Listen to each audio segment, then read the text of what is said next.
ऐसा भ्रम लोगों ने समाज में फैला रखा कि जी माताओं बहनों को ना हनुमान जी की पूजा नहीं करनी चाहिए।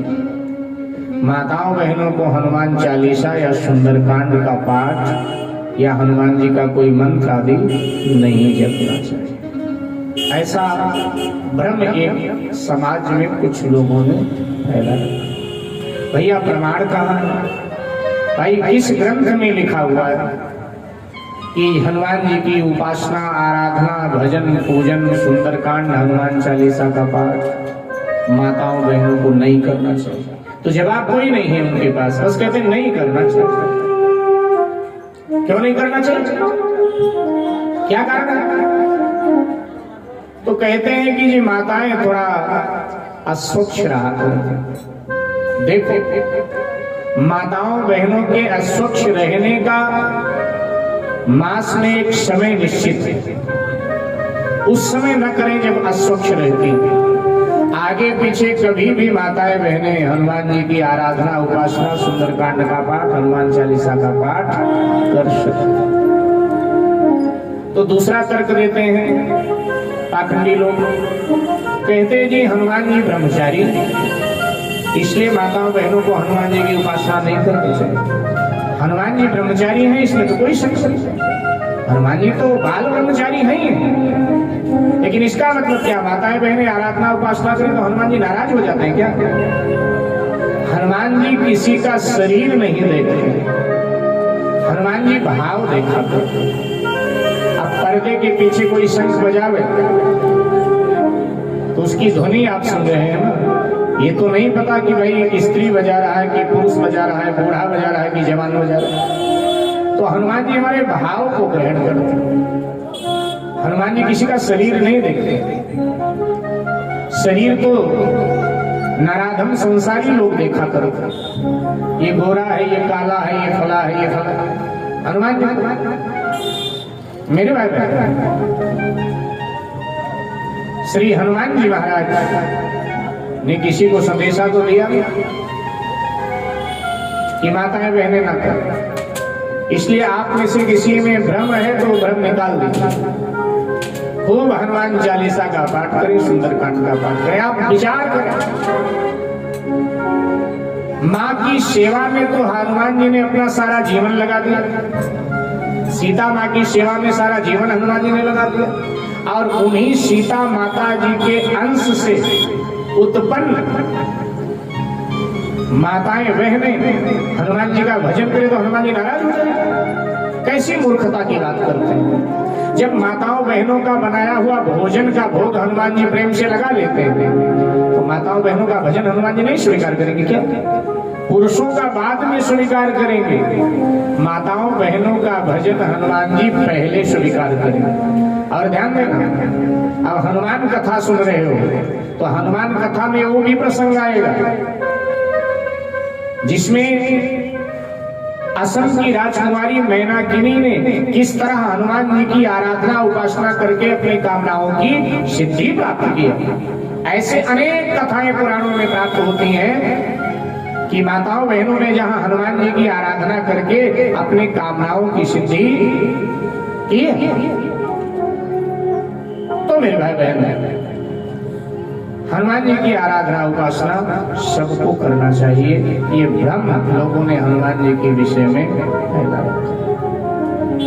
दूसरा भ्रम हनुमान जी के विषय में, कई लोग कहते हैं कि जी प्रातःकाल हनुमान जी की पूजा नहीं करनी चाहिए, हनुमान जी की आराधना उपासना नहीं करना चाहिए, नाम नहीं लेना चाहिए प्रातःकाल हनुमान जी। क्यों नहीं लेना चाहिए? क्या चक्कर? बोले प्रातःकाल हनुमान जी श्री राम जी की सेवा में रहते हैं, तो कब लेना चाहिए? तो कहते हैं कि सवा पहर दिन चढ़ जाए, दोपहर में लेना चाहिए। दोपहर में हनुमान जी की पूजा उपासना करनी चाहिए। मेरे भाई बहन, ऐसा कुछ नहीं। जब आपके पास समय हो तब आप हनुमान जी की उपासना करें। हनुमान जी केवल प्रातः काल नहीं भगवान की सेवा में होते हैं, हनुमान जी 24 घंटे भगवान की सेवा में होते हैं, अहर्निश सेवा में, दिन रात एक क्षण भी हनुमान जी को फुर्सत नहीं। अच्छा, अगर हम उन्हीं लोगों की बात मान लें तो अगर प्रातः काल हनुमान जी को फुर्सत नहीं है तो दोपहर में हमको फुर्सत कहाँ है? कि है किसी को फुर्सत? किसी को काम पर जाना है, किसी को कहीं जाना है, किसी को नहीं। तो प्रातः काल हनुमान जी खाली नहीं, दोपहर में हम खाली नहीं, फिर तो हनुमान जी का पूजा पाठ रह जाए। आपने पौराणिक कथा सुनी, 14 वर्षों के बाद जब भगवान अयोध्या लौटे, भगवान श्री सीताराम जी का राज्याभिषेक हो गया, तो श्री हनुमान जी महाराज उनके चरणों की सेवा में बैठे रहे।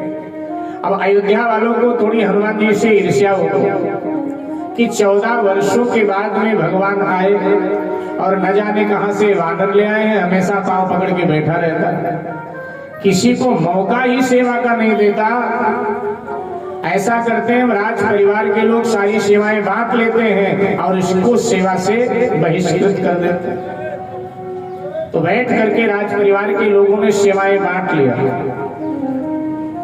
प्रातः की मंगला आरती से लेकर और रात्रि के शयन आरती तक की सभी सेवाएं बांट ली और जो सूची थी वो कनक भवन के बाहर लगा। आज प्रातः काल की वेला हनुमान जी आ रहे थे, जैसे प्रवेश करने लगे शत्रुघ्न जी खड़े थे। बोले हाँ ठहरो, कहाँ चले? बोले भैया हमारी तो सेवा है, भगवान के पास जा रहे हैं। बोले नहीं, अब कोई सेवा आपकी नहीं, सारी सेवाएं हम राज परिवार के लोगों ने आपस में बांट लिया है, अब आपकी कोई सेवा नहीं, हम लोग स्वयं सेवा कर ले। हनुमान जी ने कहा कि सारी सेवाएं बांट रहे हैं। तो हनुमान जी ने कहा भैया सूची दिखाए, हो सकता है मेरे भाग्य से कोई सेवा बच गई होगी, और अगर बच गई होगी तो हम ले लेंगे और नहीं बची होगी तो कोई बात नहीं। शत्रुघ्न जी ने कहा ये सूची टंगी हुई पढ़। हनुमान जी ने ऊपर से नीचे तक सूची पढ़ी। सूची पढ़कर हनुमान जी मुस्कुराने लगे। बोले शत्रुघ्न भैया मेरे सौभाग्य से एक सेवा बच गई, अगर आप कहें तो मैं ले। शत्रुघ्न जी ने कहा अगर बच गई है तो ले लो, मुझे कोई इतराज नहीं। तो हनुमान जी ने कहा ठीक है मैंने ले लिया, जाऊं भीतर? बोले जाओ। और आ गए भगवान श्री राम के चरणों में बैठ। प्रातः काल बीता, दोपहर बीता, सायंकाल बीता, रात्रि आ गई, दरबार को विश्राम लिया भगवान ने। और अब भगवान श्री सीताराम दरबार से उठकर जाने लगे। और जब दरबार से उठ करके जाने लगे तो पीछे पीछे श्री हनुमान जी, आगे आगे राम जी, पीछे सीता मैया, उनके पीछे हनुमान जी। माँ ने मुड़कर देखा, बोले बेटा तू कहाँ आ रहा? बोले माँ हमारी सेवा है, हमको तो चलना पड़ेगा साथ साथ। सीता जी ने कहा बेटा तुझको पता नहीं, राज परिवार के लोगों ने सारी सेवाएं बांट लिया और तुझे सेवा से बहिष्कृत कर दिया। हनुमान जी ने कहा माँ ये कैसे हो सकता है? जिस पर आपका आशीर्वाद हो उसको कोई भगवान की सेवा से बहिष्कृत कर सकता है? माँ आपने तो हमें आशीर्वाद दे रखा था, एक सेवा बच गई थी माँ मेरे भाग्य से, मैंने ले ली। वो कौन सी सेवा बच गई थी? हनुमान जी ने कहा जब भगवान जमाई लेंगे अपन चुटकी बजाएंगे चरणों में बैठकर।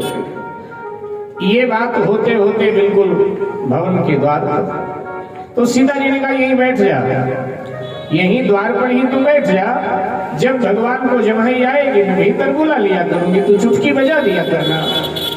तो हनुमान जी ने कहा माँ ये क्या पता भगवान को कब जमाई आए और कब चुटकी बजाना पड़ जाए, इसलिए बाहर नहीं माँ, मैं तो भीतर चरणों में बैठूंगा। और एक सेवा के बदले श्री हनुमान जी महाराज भगवान के चरणों में सदा के लिए विराजित हो गए, बैठ गए। तो हनुमान जी मेरे भाई बहन सदा भगवान की सेवा में ही रहते हैं। ये पाखंडियों के द्वारा फैलाया गया पाखंड है कि अब ना करो तब ना करो। कलयुग में जब तुम्हारी इच्छा हो तब करो, जब तुम्हें समय मिले तब करो। सुबह करो, सबसे अच्छा समय सुबह प्रातः काल का होता है, ब्रह्म बेला, तब करो। नहीं समय दोपहर में करो, दोपहर में नहीं समय शाम को करो, रात्रि में करो, जब आपको समय मिले तब कीजिए।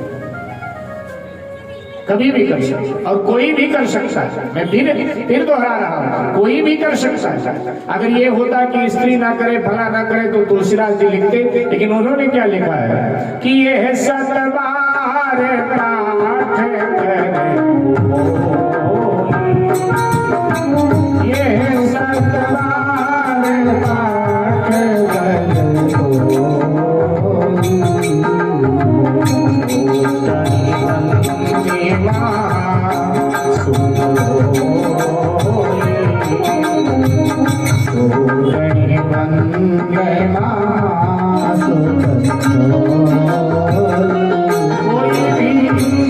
नहीं तो लिख देते फला फला ना करें, कोई भी कर सकता है मेरे भाई बहन। तो इन भ्रम से बाहर निकलिए। कई लोग कहते हैं कि हनुमान जी ने स्वयं तो सुंदरकांड में बोला है, क्या बोला है, प्रात ले जो नाम हमारा, आगे क्या है, कहीं दिन ताहि न मिले आहार। ये हनुमान जी महाराज की विनम्रता।